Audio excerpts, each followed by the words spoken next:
Vous êtes bien sur Europe 1. Les enfants d'Europe 1. Et ce matin, avec les enfants d'Europe 1, Dimitri Pavlenko, une inauguration monumentale. Ah oui, 4 mars 1988, François Mitterrand inaugure la pyramide du Louvre, lancée lors d'Autriche 7 ans plus tôt pour le projet dit du Grand Louvre. Oui, et l'architecture très moderne de la pyramide dans la cour Napoléon est alors loin de séduire tout le monde. Je la trouve incongrue au milieu de cette belle perspective qui est très noble, qui est très équilibrée, qui est très harmonieuse. C'est frais, c'est agréable, et puis le fond là-bas avec les ficus, ça rend pas mal, c'est agréable, on a envie d'y rester. La Tour Eiffel, tout le monde a trouvé ça affreux.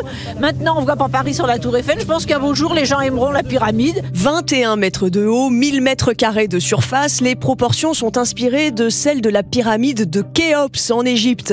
Et pour nettoyer les vitres, comment va-t-on faire ? Réponse de José Bidegain de l'entreprise Saint-Gobain qui a fabriqué les losanges de verre. Nous serons obligés de faire appel à une équipe de nettoyage spécialisée qui sera composée par des anciens guides de montagne qui pourront se déplacer sur cette surface en étant assurés depuis le haut de la pyramide. À l'origine de la pyramide du Louvre, il n'y a pas qu'un projet architectural. Il faut créer une entrée au milieu du musée pour faciliter la circulation des visiteurs, explique Jack Lang sur Europe 1 quelques années plus tard. C'est comme ça que le président de la République, François Mitterrand, a fait appel à un architecte sino-américain, Pei, pour le projet. Dans un premier temps, il a proposé simplement de donner à ce musée une ouverture au centre qui n'existait pas.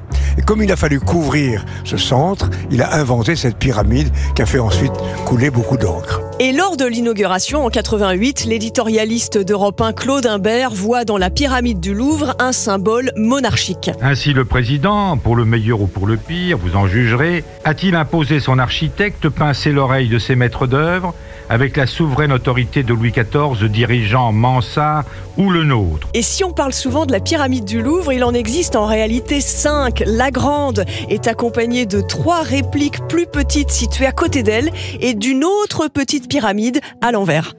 Merci Laure d'Autriche. Il est l'heure de jouer avec Europe 1.